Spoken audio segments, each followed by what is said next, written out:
Kaixo, zinemazale, hauxe duzue Zurriolako butaka, euskarazko zinema saioa. Berria, 11 irutsuleko hitza Gaztezulo eta zinea.eusen artean osatzen dugun saioa hain zuzen ere. Irailako 23 ostirala, bihar jakingo ditugu Urrezko Maskorra, Irizar saria eta beste hainbat sari zein filmek jasoko dute, baina bitarte horretan hementxe segitzen dugu kursaleko txoko honetan.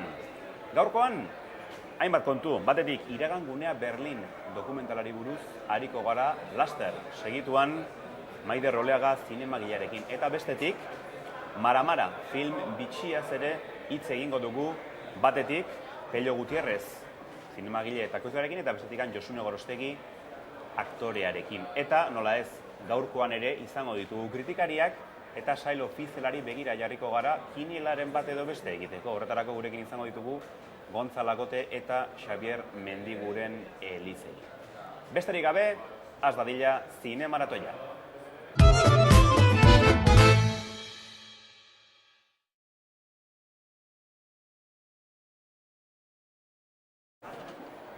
Bidaiatzeko aukera izaten dugu maiz Zurriolako butaka saioan, eta aurten, zinemara sailean eta euskal ekoizpenei dagokienez, hainbat filmek denboran atzera eramaten gaituzte, bidaiatzeko aukera ematen digute, eta baita ere ondare hori gurea dena berreskuratzeko ere. Hainbat pasa dira guretik eta gaurkan badugu beste bat ere aipagaia dena. Kasu honetan, Iragan gunea Berlin izeneko dokumentala, non Agirre lehendakaria oinarrian duen, baina bestelako kontuak ere. Horri buruz hitz egiteko gurekin dugu Maider Oleaga. Kaixo Maider, eta ongi etorri. Egunon. Bueno, nola jaso zenuen enkargu hau, nolakoa izan da prozesua jaso eta pixkanaka marrazten hastea dokumental hau? Azaroan, ditu ziaten ETB-tik, jo nintzen, bildu ginen beraiekin, eta mahai gainean jarri ziaten Agirreren egunerokoa. Eta esan ziaten, eguneroko hau, Berlin, ekarri deia bat. Eta jo nintzen etzera, eta aste baten bueltatu nintzen, eta urtarrilean ja Berlinen nengoen pelikula egiten. Ze gainera epe motz bat nuen bukatzeko. Uztai aldera bukatu behar nuen, orduan ziztu bizian egin nuen. Enkargua jaso eta Berlinera joan. Urtebete baino gutxiago, lantzeko, errodatzeko eta aurkezteko hilabete kopuru minimo bat. Nolakoa izan zen hori dena, zen azken batean, ematen du erlojuaren kontra lan egiteak ere askotan, bidean gauza asko utzi ditzakeela, baina nola eraman zenuen hori dena? Ez dakat oso argi nola egin nuen. Igual epe hori hor daukazu eta ekinean jartzen zea eta aurrera, ez? Adibidez daukat beste proiektu bat 4 urte. Berarekin nagoela ja, ez? Baina hau, hola zan eta hola egin behar nuen, orduan, aurrera. Eta Berlinera joan da, aipatu duzu, azaroan jaso enkargua, uztarailean Berlinera joan, han zer topatu zenuen, han nolako lanketa egin zenuen dokumentalari begira? Jo nintzen idei batekin, han lehenengo 2 asteetan tratamendu txiki bat idatzi nuen, eta pertsonaien bila abiatu nintzen, hau da, bilatu nituen Agirreren egoeran, edo Agirrek eguneroko horretan,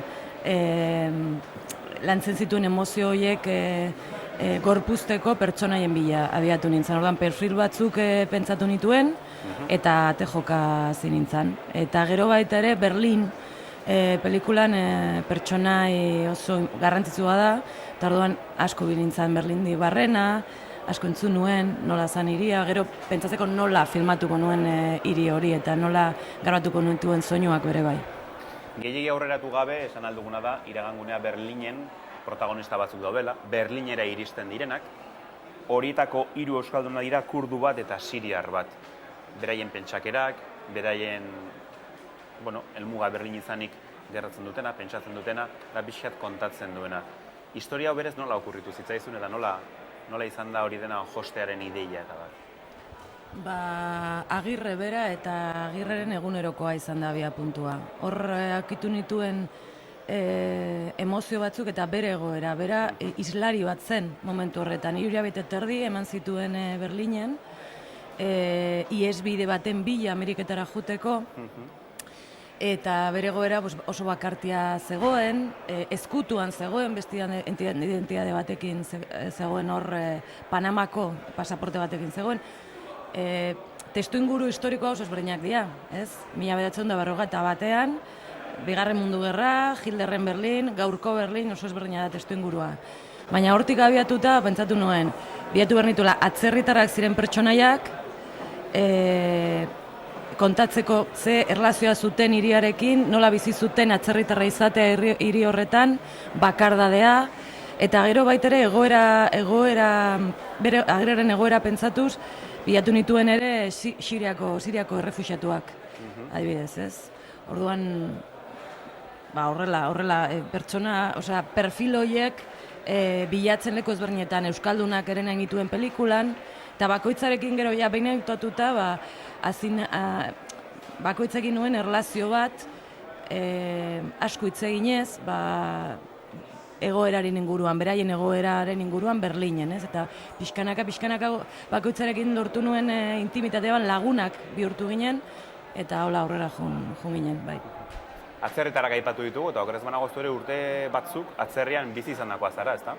Bai, igual agian horregatik proiektua anazkar egin dut baitare hori nire barruan zegoelako, ez? Ni Mexikon bizi izan nintzen 7 urte, eta gero Madrilen bizi izan naiz 5 urte, eta hola, ez? Orduan badakit zer dan atzerritarra izatea kanpoan, eta horregatik gai horiek jorratzea ez zait, nire gaiak dira, ez dakit.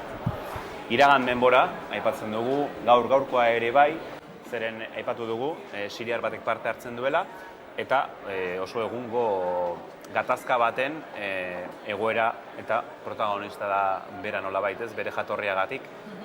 Erreza izan zen konbentzitzea historia honetan bera txertatzeko, eta ez dakit, nolako izan zen berarekin hizketaldia, hau egiteko asmoa daukat.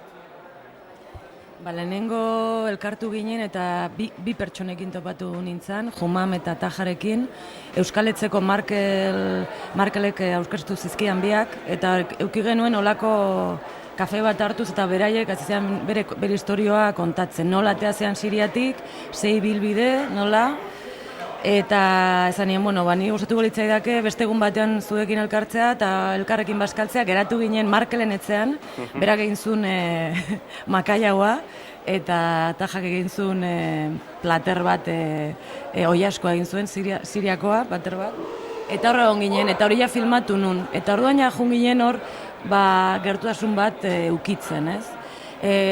Biei egin nien elkarrizketa grabatuta, baina etako batek, Humanek momentu baten izan zian ez zuela nahi dokumentan parte izatea, baina pena handi izan zian nik uste bizitako hain gogorra zan, berarentzat, oraindik ez zintzula lasai hitz egin horren inguruan. Taja esan zuen nik aldut honetaz hitz egitea, baina nahi dut, ez? Eta hola. Ez da gai berria errefuxiatuena, baina egia da pixkanaka ere, gaia bera hartuta dokumentalak eta bestelakoak egiten hasiak direla. Iruditzen zaizu oraindik asko jorratu beharreko gai bat dela? Noski, bai. Mami asko dago. Mami asko dago eta gaurkotasun handia dukaz, ez da bakarrik gerra bada, baina emigranteen asuntoa gaur egun olako mundu batean bizi gera. Hori da eguneroko gai bat, ez dakit nola esan. Gure bizitzan dagoena, ezin dugu horren inguruan zerrez jakin, ez?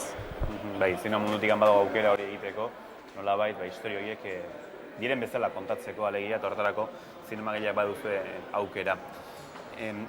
Bueltatuz, iragan gunea Berlin dokumentalera, aipatu behar da, Agirre beraren egunerokoa ofa hotxean jartzen duzula. Dena kontatu duzu, zerbait dutzi duzu, behar bezala kontatu duzu bere ibilera Berlinen, aipatu zula 3 hilabete ingurukoa izan zela, eta hori dena gustora galitu zela nola? Esan behar da, pelikula ez dela dokumental historiko bat, bera ez dut azaltzen argi eta garbi ze gertatu zitzaion berari, egunerokoa oso luzea da, eta ni bizpa 3 esaldi aukeratu ditut, eta helburua zen emozioen inguruan eta bere egoeraren inguruan hor jartzea, eta hori beste pertsonai batzuen bitartez egitea. Beraz, ez da Agirre hola azaltzen, bakarri bere zentziazio batzuk agertuko dira, baina nitzako Agirre oso pertsona garrantzitsua da eta importantea da gure historian, eta osatuko litzaidake behintzat hori piztea gogoa gehiago jakiteko, ez? Baina historikoa ez da dokumentala, orduan ez dut argi eta garbi ezaten zer gertatu zitzaien berari. Historikoa ez da, baina bai historia bat duela baina erren eta ondare bat ere barneratu eta iragana gaurkoarekin eta etorkizunarekin batzen duena ere pixka bat. Jakina da proiektu honetan 5 filme egin direla, zuk zure egin duzu, baina uste dut beste lauak ez dituzula ikusi, ezta? Ez dut astirik izan, gogo handiak ditu ikusteko, baina ez dut astirik izan. Eta nolakoa da hori, zuri enkargu iristen zaizu, egintzazu, halako lan bat, jakingo zuen beste batzuk egongo zirela. Eta besteenak ikusi gabe, baina ez dakit jakin gabe besteek zer egin behar zuten, horri buruz ere bazenekin zerbait edo... Jakin gabe, auki nuen aukera bat ikusteko, baina zenuen ez. Nire egin ostean ikusiko dut, ze bakoitza bere gerturapena izan behar du, eta nahiagut orain ez ikustea, bukatu ostean nahiagut ikustea. Aipatu duzu, proiektu hau urtebeteko epe baino laburragoan egin behar izan duzula, eta beste proiektu bat duzula hortxe, urtez luzatu dena. Pixka bat aurreratuko diguzu hemen, zure laguetakoan zertan datzan proiektu horrek? Bai, bueno, da Elbira Zipitriaren inguruko pelikula bat. Bai, ja proiektua laguntzak eta jaso ditu, eta nik espero aurten eta hurrengo urten tartean bukatzea. Aurten bukatu, baina... Aurten hasi. Aurten eta hurrengo urtean hor ez dakit. Boi, barkatu. Forma eman eta... Bai, forma eman eta hurrengo urtean filmatu. Baina ja aritzara ikusten iristen ari dela bere helmuga hori, ez? Bai. Proiektu hau beste ritmo bat zeukan, beste... Eta 4 urte izan dira, eta 4 urte izan dira, punto. Ez dut beste modu batera, gerturapena beste modu batekoa izan da, horregatik ere hain luze. Berez ere botatu zira Gunea Berlin filmera, zeren ikusten da, maider ez zaudela geldirik, eta hori seinale hona da. Bestenak ez dituzu ikusi, baina zurea ikusi dutenekin hitz egin duzu, esan dizute zerbait? Beste zuzendariek ez. Baina beste pertsonek, hurbilekoek... Bai, jendea nahiko gustora geritu da filmearekin. Ederra, hitza, asko entzun dut, plano oso politak ditu hori egia da. Gorka Gomez Andreuk egindako planoak eta soinua ere, soinua asko aipatzen dute, Xabier Erkizak egin du.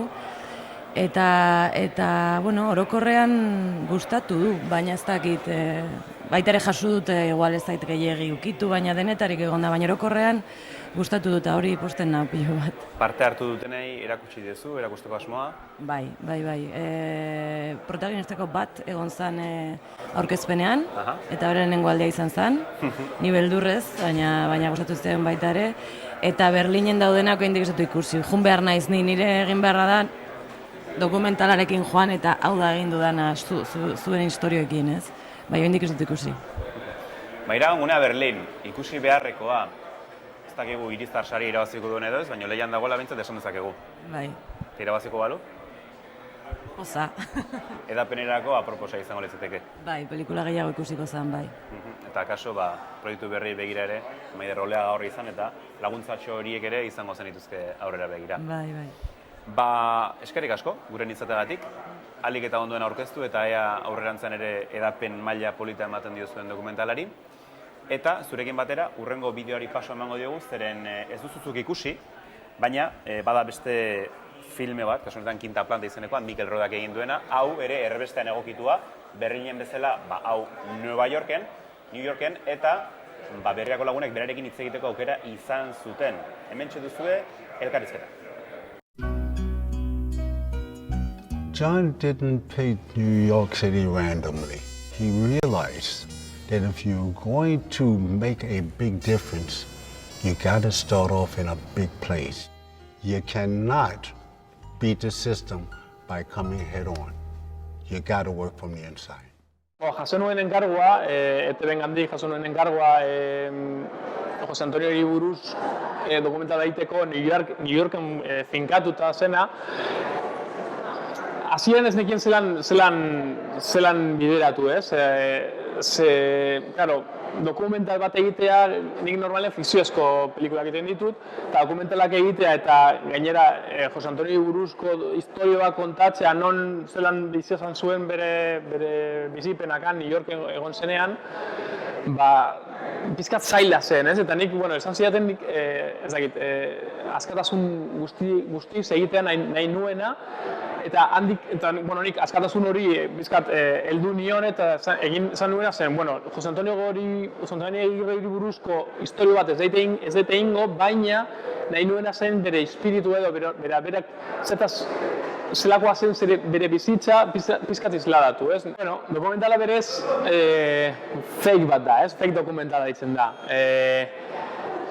Dokumentalean pertsonaia bera, John, ez da berez existitzen, baina berak egin dituen hainbat gauza, eta aipatzen ditugunak, bai erraldoien historia, bai hotelen 5. solairua, bai, ez gogoratzen hori indika, baina beste hainbat gauza, egia dira, eta hortik atera egin ditugu gauzak, gero Johnen figura antzaltzeko eta pizkat islatzeko ideia hori nola berak zinoak pizkat horrelako erreperkusio bat izan zutela besteengan, ez? Eta orduan, akzio real batzuk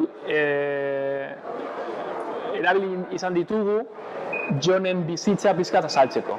Mikel Laboaren Gaberako Aterbea kantera eritzen dugu, zeren guretzat oso garrantzitsua zen berak kontatzen zuen historia, ez?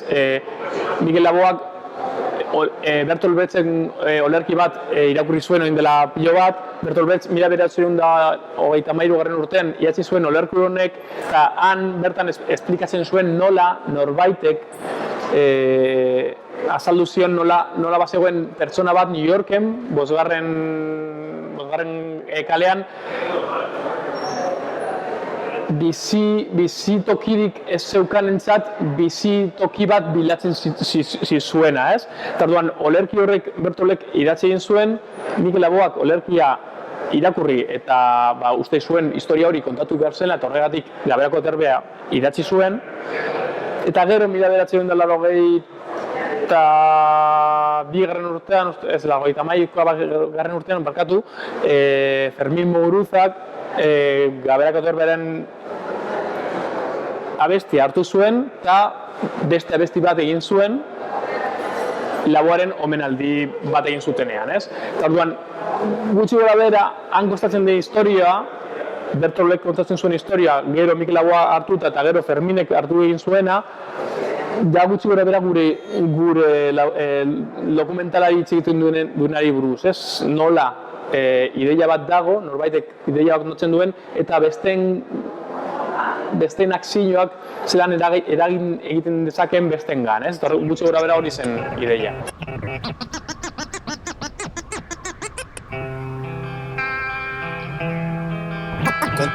Kontatu didate Nueva Yorken, kontatu didate Nueva Yorken,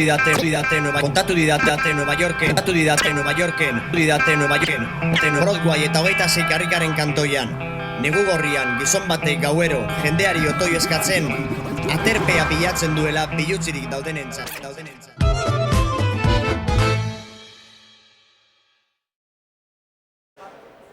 Hementxe saitzen dugu Zurriolako Butaka saioan, eta dagoeneko bi gonbidatu behar ditugu gurekin hemen.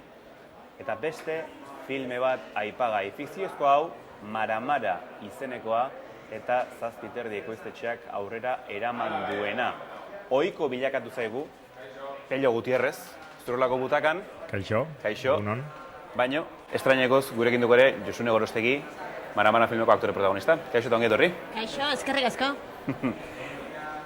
Nola sortu zen Mara bezalako filme bat egiteko ideia? Karo, ideia berez David Arratibelena da, zuzendariaren, David Aguilarrena da, zuzendariarena, eta berez guk pelikulak iten ditugu askotan lekuak oinarritzat hartuta. Orduan, ezagutzen genuen leku bat oso polita Frantziako Pirineotan, eta han txabola bat dauka lagun baten familiak, eta esan genuen, han pelikula bat egin behar dugu, zerbait sortu behar dugu, han lan egin alizateko, lagun artean, eta pixkat horri bueltak emanez, hola sortu zen historia. Justu aipatu duzu, David Aguilar bera dela zuzendaria, zein historia kontatu nahi zuen gana zuzendu zenean gainera, eta gerora? David Aguilar ere Zazpiterdiko kidea da, eta azkenan lanak elkarrekin egiten ditugu. Orduan, berak bazeukan pixkat eriotzari buruzko filma bat egiteko gogoa, baina oso dokumental moduan filmatua zena, nahiz eta fikziozko lan bat izan, hasiera batean nahi zuena gehiago zen oso musikala izatea. Gero, agian oso musikala gertatu da, baina beste modu batean, da isiltasunak eta soinuekin eta sortu da, baina leheno hasieran baizen, igual musika asko soinu banda batekin, denbora guztian, azkenan hori baztertu genuen, eta hola izan zen pixka zera. Aipatu duzu, lokalizazioa buruan zenutela, historio bat falta zela, biak uztartu zenituzten, eta planoa elurtua da, zuria, nahiko ederra, historioaz ez dugu gehiago esango. Ezin da gehiagi esan, baina nolakoa izan zenan bertan errodatzea? Nahiko gogorra. Claro, neguan egin nahi genuen, elurra eukita bertan. Naturala. Baina, hori da. Baina, claro, tokatu zitzaigun urtetako negurik gogorrenetariko bat. Hau izan zen, 2015ko urtarrian grabatu genuen, eta hori izan elur zaparra bat ikaragarria. Eta, de hecho, bueno, rodajearen txabola hori, oinez bakarrik iritsi daiteke, hola, mendian gora, ez dago biderik ere, mendian gora egin behar da, eta rodajearen egun batzutan ezin ginen iritsi bertara, ez zegoen modurik, hainbeste elur zegoen, naino elurrez bazeuden momentu batzuk. Eta egin behar izan genuen beste leku batzutan rodatu, eta hola egin. Gero, rodajea 3 zatitan banatu genuen, egun bat aktore protagonistekin eta beste eguna gehiago natura eta filmatuz. Ondo bentsatzuek egon zinatenean, ja egualdi hobea egin zuen eta arazorik ez. Bueno, hotza asko pasa genuen zuk batez ere. Hori galetu hori baina justu Josuneri, zeren aipatu dugu, lekua bera, hotza etortzen zaigu burura eta horrek ere sensazioak sortzen ditu. Nolako izan zen zuretzat errodatzea halako paraje batean? Bueno, alde batetik gozada bat izan zen. Raketekin igo behar izatea bordaino, ekipo txikian rodatzea, denak oso giro politia sortu zen gure artean. Gero, hotza nik gaina, nire paperian, bilutsik banago momentu batzutan, eta hotza hundie pasa nun. Baina ere oso zainduta sentitu nintzen, korten esate zutenean, korrika etortze zitzaidan jendia tapatzea, eta izan zuen bere alde gogorra, hori, hotzarena, baina berotasun handia zegoen gure artean. Eta horrek, beste era batea jartzen zituen gauza. Alegia, mendi espedizio txiki bat bezala izan zela zuena, ez?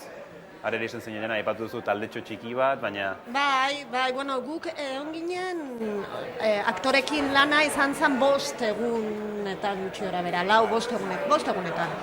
Eta hori, goizero igotze ginen raketekin gora, han pasatze genuen egun guzie eta gero ja jeste ginen gauean rodatutakoa ikustea.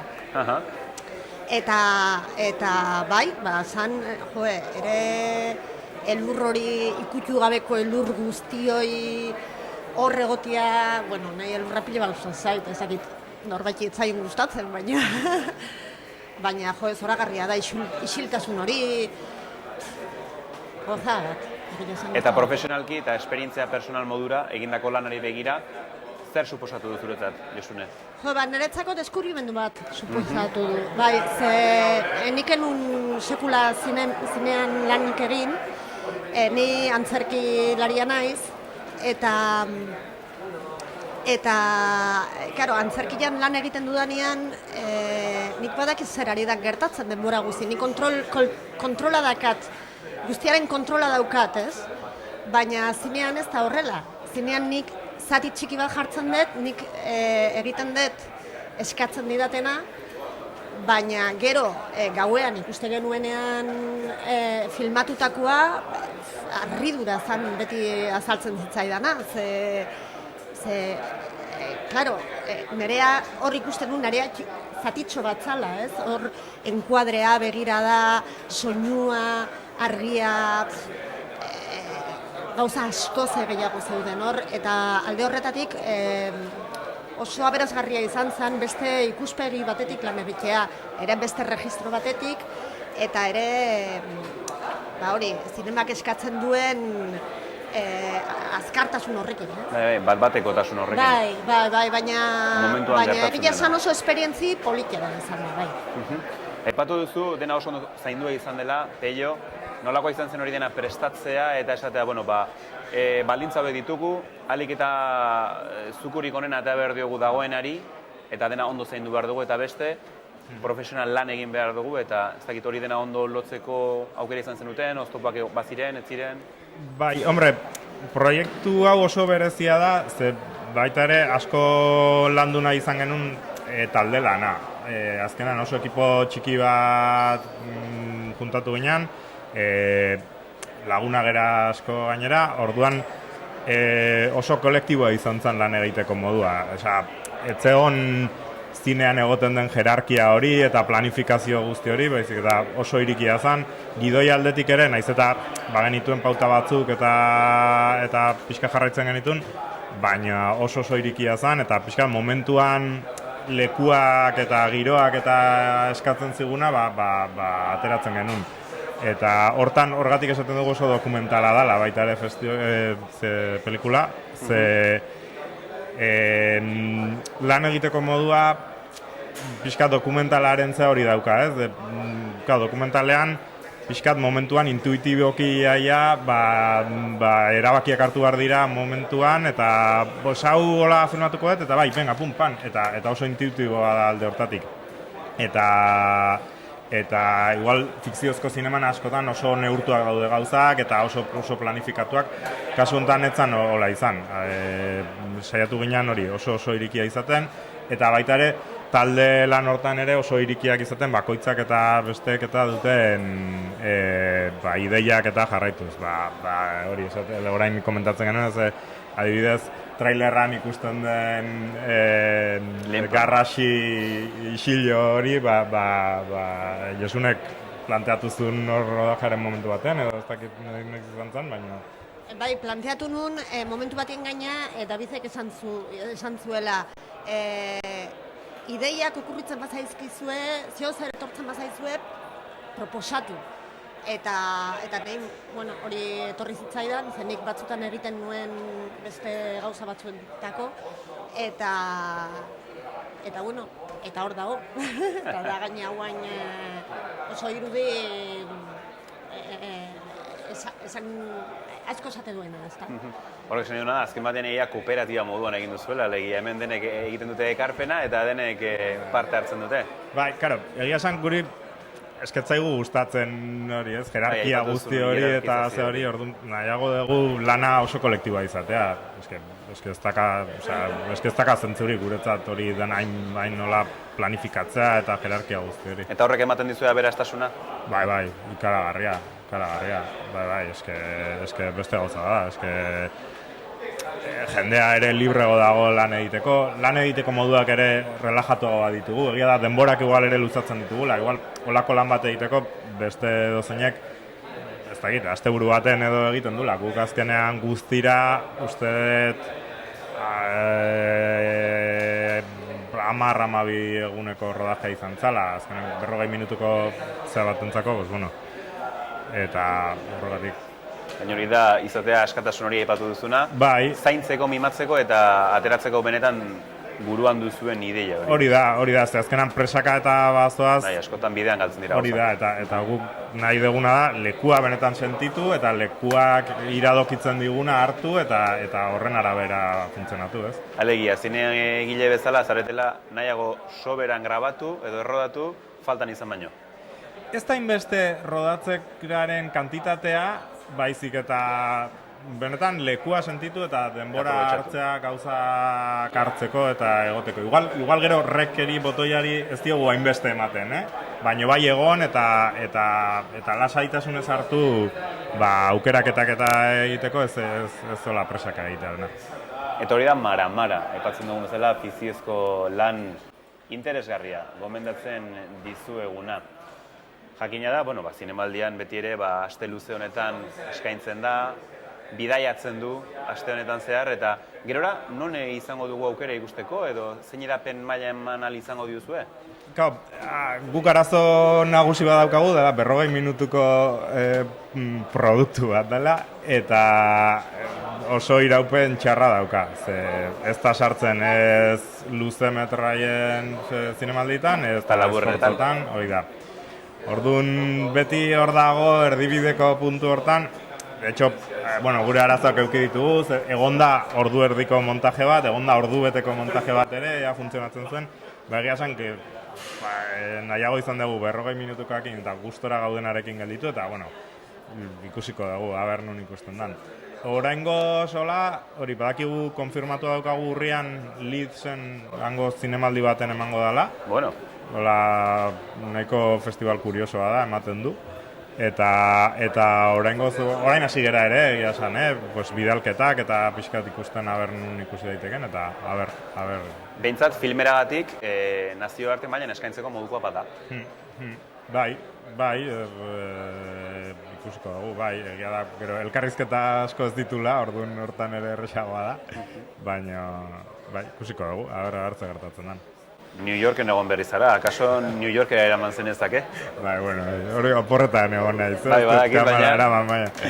baina aukera hongo balitz, begira, itzultzeko aukera. Seguru nago zerbait utziko zenula ikusi gabe, eta aukera zenukela horrela. Egia da, gogoarekin gelditu naiz, saiatuko gara, Pena da, hain justu aipatzen dugunez 40 minutuko iraupena izan. 20 minutu falta zaizkiola Irizar sarietara, hor lehia horretan izateko, baina esan gabe doa ere berdin ikusteko modukoa dela. Josunari galetu berdiot, zeren esperientzia hau zineman hor dago, baina bestelako kontuetan ere aritzen zara antzerki munduan, bestelako dituzu martxan une honetan? Oaintxe, kuriosua da, lan hau ere antzerkitik etorri da. Bi protagonistak, bai Laura Lópezek eta bai nik, talde bat genuen, Teatro Kemadura, antzerki talde bat. Eta guk proposatu genien beraiei, nahi genuen bideo promozional bat, bideo bat egin, eta trukaketa bat proposatu genien. Orduan esan genuen, zuek lan egin guretako, eta guk egingo dugu lana zuendako. Eta hola suertatu zen, gero, denbora pasa zen, azkenin hemen gaude pelikula honetan.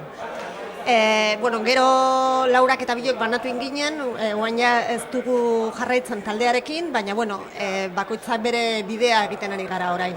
Oain ere lehenengo pausuak ematen. Ni bai dauket pieza motz bat, King Kong neska, eta egiten ari naiz, noizian behin, baina oain bidea berdize jorratzen, 6 urte pasa ditugu Teatro Kemaduran, gauza asko ikasi ditugu urte horietan, gauza asko egin ditugu urte horietan, baina oain ja bere bidea erabakitzen eta egiten. Lehenengo pausuak dio guai. Eta fikzioan berriz ere ikusiko zaitugu epe ertain edo luzera, zeren esperientzia akaso errepikatu nahiko duzu? Bai, nahi dut esperientzia errepikatu, hor guain gidoi bat irakurtzen ari naiz, bai, xuberotarra, eta ikusiko dugu ze hau ere luzerako ditu, orduan, baina bai, egia esan esperientzia gustatu zait, eta nahiko nuke, nahi dut jarraitu bideo horretatik ere bai. Eta seguru nago Maramara ikusten durak nahiko duela jarraitzea. Eskerrik asko. Pello galetu horrego, zeren bera jakin badakit, zinema jalea ere izan badela, zinemaldiak horretarako aukera ematen du, denborarik balin bada. Eta galetu barizu denborarik izan duzun, promozioaz gain, bat edo beste ikusteko, edo batzuk? Ez pentsa horten gehiegi ikusi detenik, zen nola, kanpoan egon naizen ere, zinemaldian erdian iritsi nintzen, orduan erdia galdu nun, eta aurten ere gaina, atzo pentsatzen nun pelikula piloa ikustera, eta azkenen historia personal batengatik ezin nintzen jun bateaz eta ez bestea. Eta bai ikusi detena da, Errumaniarra, nola zan izena, Perlasen dago 3 orduko pelikula errumaniar bat, baina asko gustatu zitzaiden. oso proposamen kuriosoa, bai plantamendu aldetik rodatzeko modua, eta oso ona. Ideia batzuk hartu zen dituen. Bai, ondo. Eta gero, belodroman izan nintzen ikusmira berriak ez, kalebegiak ikusten. Hor, asko hitz egiteko dago. Zukor batzuk hartuko zen dituzk eta beste batzuk agian, ez?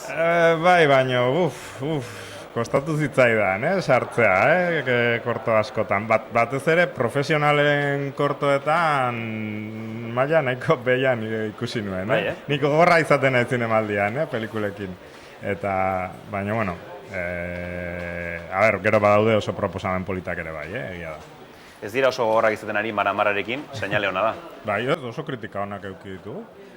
Gaizka Agirrek oso kritika polita egin zuen argian, Gaztezulok oso polita, oso pozik gaudegu gure harrerarekin, bai. Zalantzari behintzat baduzu aukera zentzu horretan. Bikote, eskerrik asko, guren izateagatik. Zuei, gonbidatzagatik, beti plazer bada. aurrerantzean, zuk eta Josune izango duzuen hemendik bukatu bitarte, ia da zinemaldia bihar bukatzen zaigula, baina beste filmerik ikusteko aukera izango duzuen edo oraindik ere bueltak ibiliko zareten? Bai, ni saiatuko naiz. Gaur atxaldean baten bat edola eta bihar goizen ere, hola, aukera. Zela Nueva Yorken ikusi beharko dituzu. Nahi aurten ez zait tokatzen. Zaizu tokatzen. Baina egongo dira urteak. Baina bai, ni Nafarroan bizi naiz, baina Donostiarra naiz, urte askotan nibil naiz festivalean gauza asko ikusten, eta azken urteotan nao eta faltan botatzen, eta egia esan, zer asko gustatzen zen. Bueno, torreko dira urte berriak, proiektu berriak eta aukera berriak ere. Pello eta Josun, eskerrik asko guren izateagatik, eta zuekin batera, urrengo bideotxoa eskainiko dizugu, izan ere, zinea.eus dugu elkarlanen osatzen dugun saionetako bazkidetako bat, laguntzaileetako bat, eta bereik ere egitasmo berri bat jarri duten martxan, ez? Urrian zerbait gehiago jakingo dugu, baina bideotxo bat ere prestatu dute aurrekari moduan, eta hementxe duzu, Maitasun historia zoragarri bada, neska aberats bat, eta mutil pobre bat, oso guapoa. Ondora ezina omen zen itzelezko barku batean. Dantzan egingo dute, eta mutilak txistoa botatzen irakatsiko dio. Eta barkuaren aurrekaldean heldu egingo du, egan egongo baleria bezala. Besoak zabalduaz, ikaragarri erromantikoa. Orduan neska, lore sorta mordortsuak jasotzen ariko da. Ez dakit nor den, baina norbete bidaltzen dizkio. Konturatuko da mutila oso intentsua dela, kanibal bat alegia. Eta neska izututa dago. Morroiak maskara beldurgarri bat darama. Eta bat, eguzkitako betaurrekoekin. Eta White Russian koktelak edaten ditu. Baina neskaren maitasuna mutil guapo eta pobrearekiko haingarbia zen, ematen zuen ezerketziela kalterik egingo. Hala ere, azkenean banandu egingo dira. Morroiak, gauza raro pila egingo ditu. Ping-pong jokalari profesional egingo da. Eta papatian korrika. 3 urte, 2 hilabete, 14 egun eta 16 ordu korrikan. Neskarekin maite minduta dago oraindik, baina... Neska taberna batean lanean ari da, eta boxolari profesionala bihurtu nahi du. Beraz, gizon ipurtarre bati laguntzeko eskatuko dio, eta honek ez esango dio. Mendeko gozez, likrazko jantzi hori da jantziko du, eta jende mordoa akabatzen hasiko da, samurai ezpata batekin. Sekulako sarraski egingo du. Bitartean, mutilak zientzialari ero bat ezagotuko du, eta etorkizunera bueltako da. Iraganera denbora makina batekin. Eta badoa... Sekula ondoratu beharetzen barku hartara bueltan eta... Zer gertatuko da? Marra zorraldoi batek barkua suntsituko du! Ontzia ondoratzen ari da, eta mutila. Eta mutilak neskari begiratuko dio, bere begi urdin eta ederro eriekin eta... Zure aita naiz, esango dio. Zeke? Bai gauza tristea. Ez usteko bukaera, nor pentsatuko zuen?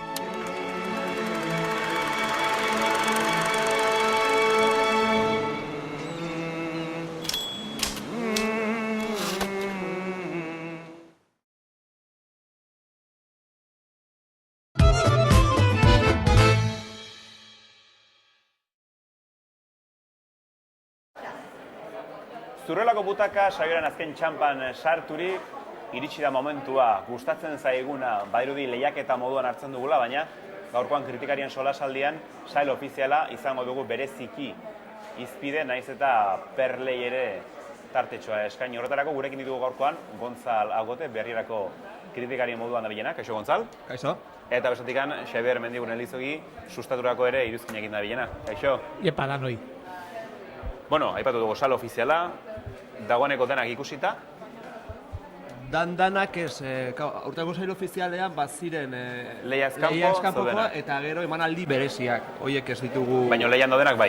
Bai, eta lehiaz kanpokoak ere bai, baina gero berezi horiek, Diego Galanena, Bigazulunaren dokumentala, ja alde batera utzi dugu, zinezkoa zen dena ikustea. Orokortasun batetik hartuta, maila bera, zer iruditu zaizu aurtengoa sail ofizialari dagokionez? Ez da aparteko desastrerik izan, beste urte batzuetan izaten dira bizpairu pelikula, esaten duzuna nolatan ailegatu dira sail ofizialera, ez da agian desastre handiagirik izan, baina goi mailako pelikularik ere ez dut ikusi. Esan nahi dut, pelikula txukunak, balekoak, tropelekoak, asko, baina destakatzeko moduko gutxi. Dena dela, badakizu, kinela egin behar dugu. Eta zuk aukeratu beharko bazenu gustoko bezala zeinek irabazi beharko luken, zein izango litzateke? Nik neuke emanen banuke, beste inorekin eztabaidatu behar izan gabe. Bueno, eberen bazu Xaberekin, baina bestela. Nik Nokturamaren alde egiten dut. Asko aipatu duzu, Bai, naiz eta jakin, zaila dula...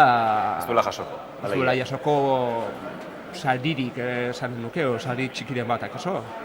Eta orain, noski, Nokturama uste duzu zuretzako dela Urrezko Maskorraren irabazlea, izan beharko lukena, baina benetan, gorputzak zer esaten dizu, zeinek irabaziko duela agian zure gogoaren kontra? Zaila dago, lehen aipatu duan bezala nire ustez, hor badela pelikula multzo zabal bat, agian gehiegi destakatzen ez dena, asko arriskatu ez dutena. Nik esanen nuke, bada pelikula bat oso klasikoa, ongi egina, eta gainera kontutan hartzen baldin badugu, Billy August dugula epaimai buru, eta bera ere nahiko zinemagile klasikoa dela, Lady Macbeth da pelikula hori, ez du aparteko ekarpenik egiten, baina esan bezala oso ongi egindako filma da. Eta bestela ere, ni ikusi nuenean gustatu zitzaidan, baina gero egunekin gero eta gehiago etortzen zait burura da Jesus, pelikula deseroso bat, realitate gordin bat islatzen duena, baliabide txikirekin egina, baina nik uste ere horrek izaten aldula sariren bat eskuratzeko aukera. Dena dela deserosotasun horretan playgroundek gainditzen du, ez? Dudarik ez, aurtengo sail ofizialean izan den pelikularik polemikoena, komentatuena. Estanda moduko bat. Playground izan da. Eta ez da pelikula beragatik, esan nahi dut, azkenengo sekuentziagatik. Bestela, pelikula modu batean ereikia dago, modu txukun batean, baina gero azkenengo sekuentzia horrek markatzen du erabat pelikula osoa. Nahi duenak ikusiko du, zalantzarik gabe. Xabier ere galdetu behar diogu, sail ofizialei dagokionez ikusterik izan dituzuen artean, perlak ere ikusi dituzuen bat, zein nabarmenduko zen dituzke? Sail ofizialari dagokionez, segurke Gontzalekin bat natorrela gauza batzutan eta beste batzutan ez. Bat nator oroar maila izan dela nahiko erdipurdikoa. Eta ni oso klasiko bihurtuta nago, eta orduan Nokturama edo Jesus, baino nahiago izan ditut thrillerrak eman dituztenak, thriller espainolak... El hombre de las mil caras. El hombre de las mil caras, ondo zegoen, eta gehiago gustatu zitzaidan bestea Que Dios nos perdone. Bai. Nei gustatu zitzaidan naiz eta Gontzali ez pelikula islandiarra. Deauz. Bai. Niri ere. Eta American Pastoral guain ikusi dudana ere gustatu zait. Eta Lady Macbeth ere bai. Hau da, faktura tradizional eta ondo egina dutenak gustatu zaizkit. Bestela deigarria iruditu zait, eta aipatu didazu perlak egin konparatuta, sail ofizialerako aukeratu dituzten pelikulak onxeagoak edo txarxeagoak, arriskatuagoak edo zain beste izateaz aparte, islatzen duten mundu ilun, goibel, esperantza gutxikoa, ezta? Adoleszentzia violentozko giroa asko agertzen da, eta, bueno, batzutan nabaritzen diozu intentzionalidade bat, edo beste batzutan ez, eta igual intentzionalidaderik ez hori da zuzendariak erakutsi nahi izan diguna, ez da? Baina, bueno, oro har, hautatzaileen aldetik oso giro iluna aukeratu dutela bataz besteko kolore moduan. Argia falta. Argia edo esperantza, edo... Filme argitsuagoak, behintzat. Bai, o alaiagoak, bizitza bera bat kontatzeko era. Bizitzak daneti dauka, ez da?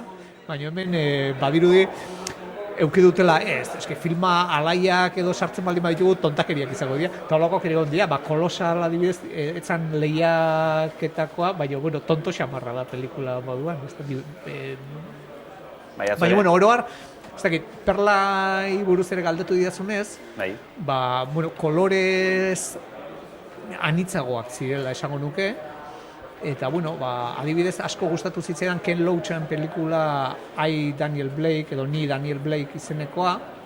Zinema soziala da, errealismo soziala edo daukana, gizarte laguntzen eskaskeriak eta salatu nahi dituena, baina ez da panfletan erortzen, eta pelikula sendo bat egin du.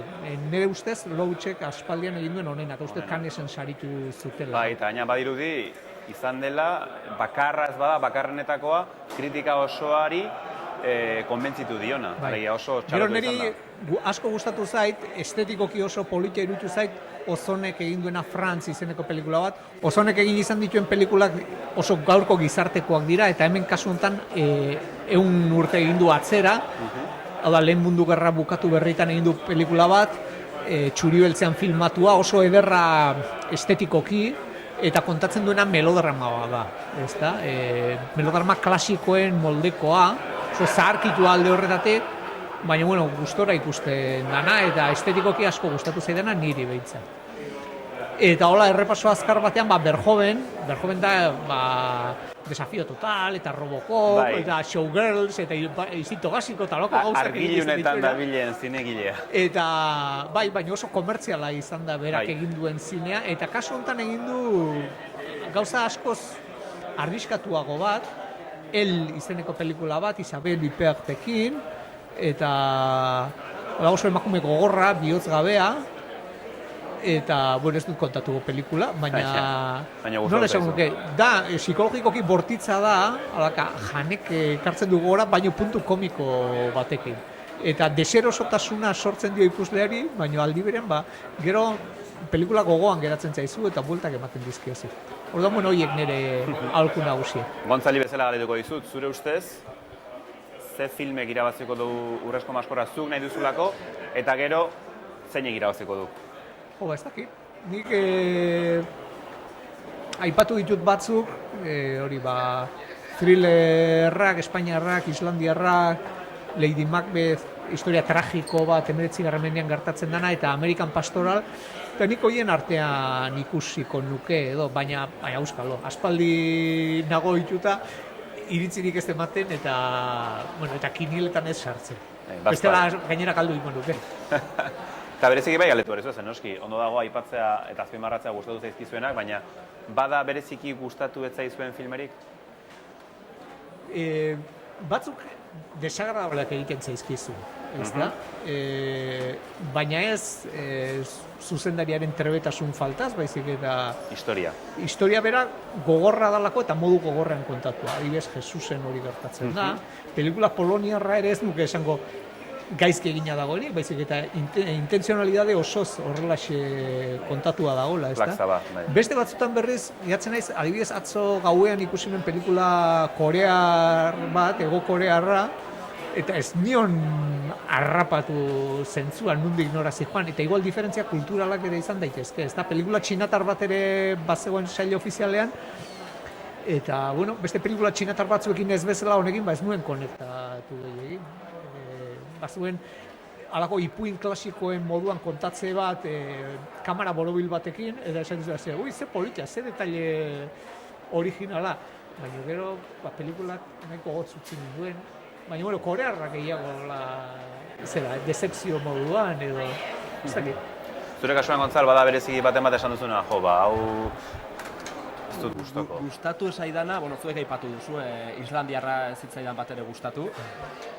bi baten kontra. Bai, badakit, baina pelikula horrekin asarratu nintzen.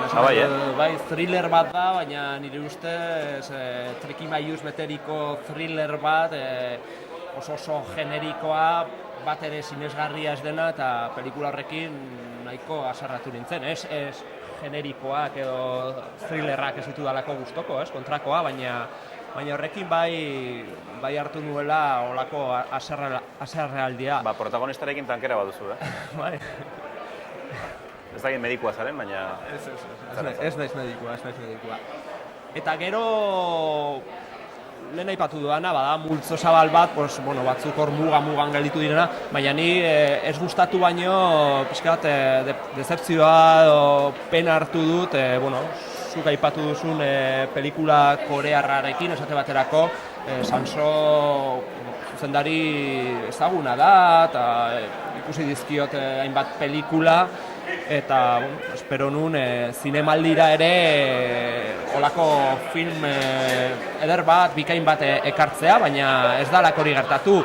Batzutan olako izen ezagun samarrekin edo bestelako zinemaldietan ibili diren zuzendariekin dudan sensazioa da Donostiko zinemaldira ekartzen dituztela zirkuitoan dauden beste zinemaldi handi horietan hartzen ez dituzten pelikula.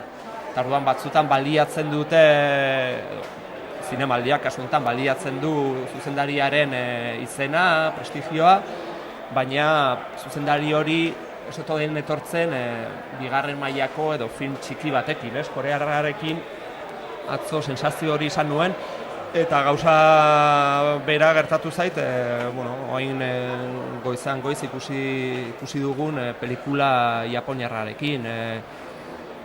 Espero nuen azkenengo txampa potentea izan entzela. Ikari zari zara. Bai. Eta, atzo gauean korearra eta orain ikusi berri dugun Ikari honekin pixka bat dezepzio hartu dut.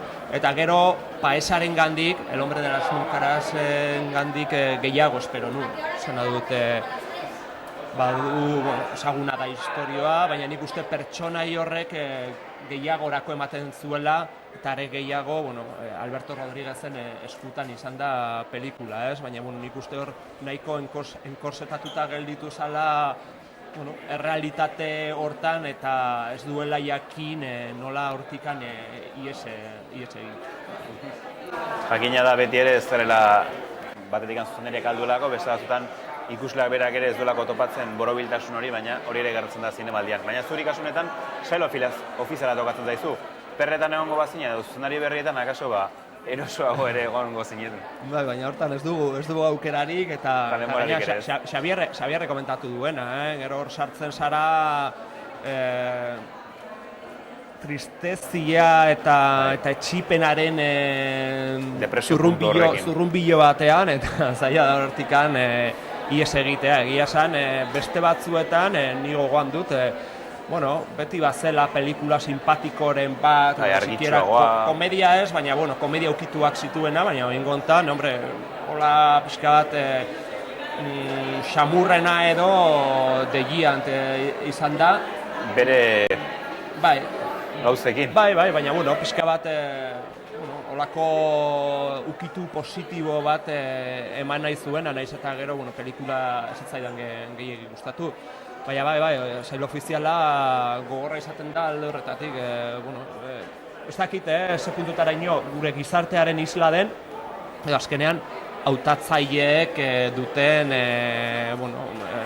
gusto eta saletasunen ondorioa den. Ez dakit benetan munduan dabiltzan zinemagile guztiek hola ikusten duten gure gizartea, baina egia da, violentzia nun nahi eta bereziki gazteekin lotutako bortizkeria ikusi dugu pelikula askotan, etxituta dagoen gazteria bat da jaso duguna, eta ez dakiz puntutaraino hori errealitate bat den, edo hautatzaileek hartu duten bide bat edo kasualitate hutsa. Orduan eskatzen diogu 75. ekitaldirako mesedez hautatzaileei film argitsuren bat edo beste ere sartzeko bilduma horretan, edo bilduma guztietan, egon badauden arren. Zatera ikusiko dugu ere Urrezko Maskorra, Irizar Saria eta beste ere banatzerakoan zuekin bat egiten duten edo ez. Ba, Gontzal eta Xabier, eskerrik asko guren izateagatik, atxeen hartu igandetik aurrera, eta urren urtera arte aukerarik bada. Eskerrik asko zuei. Eskerrik asko. Eta zuekin batera agurtuko dugu gaurko saioa izan ere, dakizuenez, argiak itzaltzeko unea iristen zaigunean, salo ofiziala izaten dugu protagonista, trailerrak eskaintzen ditugulako, eta gaurkoan Ikari, japoniarra da tokatzen dena, eta hain justu azkena, dagoeneko Gontzalek aipatu dizuena. Trailer horrekin utziko zaituztegu eta bihar itzuliko gara, Zurrolako Butaka saioan azken saioarekin. Izan ondo, aio!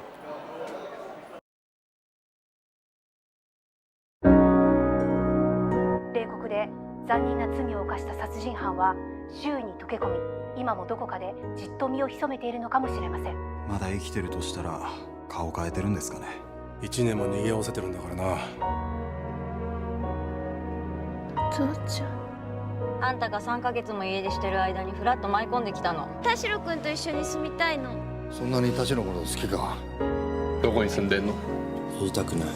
じゃあどっから来たの？おい。どうやってこの島に来たんですか？君は一人？素性が知れないって不気味よね。例の殺人犯に似てるんじゃないかって。まさかお前のこと疑ってんだぞ。疑ってんじゃなくて信じてんだろ。お前の味方にだったらいつだってなるからな。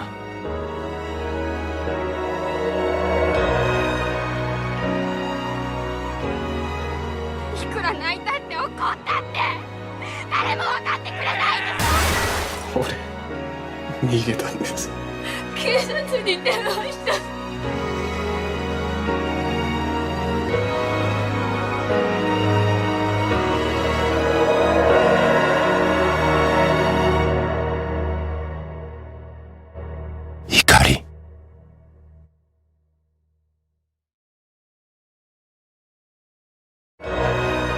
残虐な殺人事件か。